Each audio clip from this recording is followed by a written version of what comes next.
So I think mentorship is absolutely essential, so much so that I did an entire episode on it. It's actually my most recent episode, The Power of Mentorship. And the reason I think that it's so important, exactly how you said, somebody has already seen and been to the places that you're trying to go.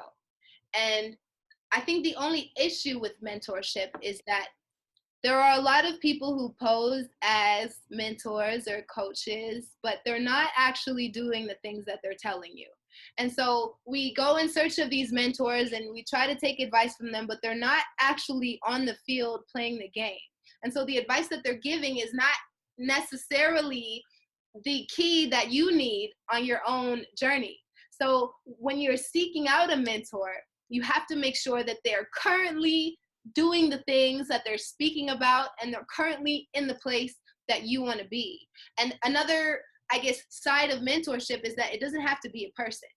It could be a YouTube video, because YouTube mentored me into starting my podcast. It could be a blog. It could be a book. It could be just about anything, because they always say when the student is ready, the teacher will appear.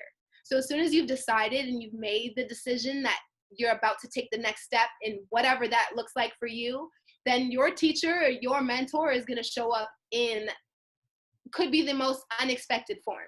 But when it comes to actually receiving mentorship, a lot of people come with their hands out and say, what can you give me? Give me all the information that you have. You've made all the mistakes. Tell me everything.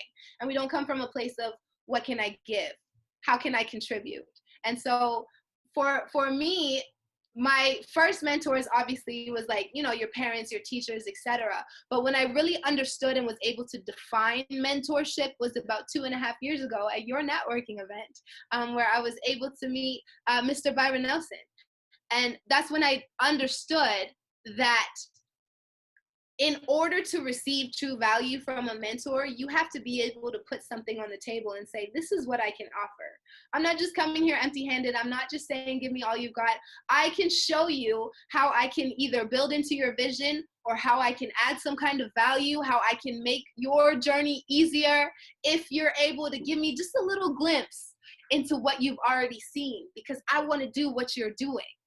And so absolutely, mentorship is essential, but you have to go about it in the right way. And you have to be open to knowing that it might not come in the form of a person. And you have to also realize that the first mentor you're going to have is yourself. The first mentor is going to be the mistakes or the successes that you make when you take those first few steps. And as soon as you take those first few steps, that's when an external mentor is going to come and find you and give you the next key or the next block that you need on your own journey. So that's how I feel about mentorship.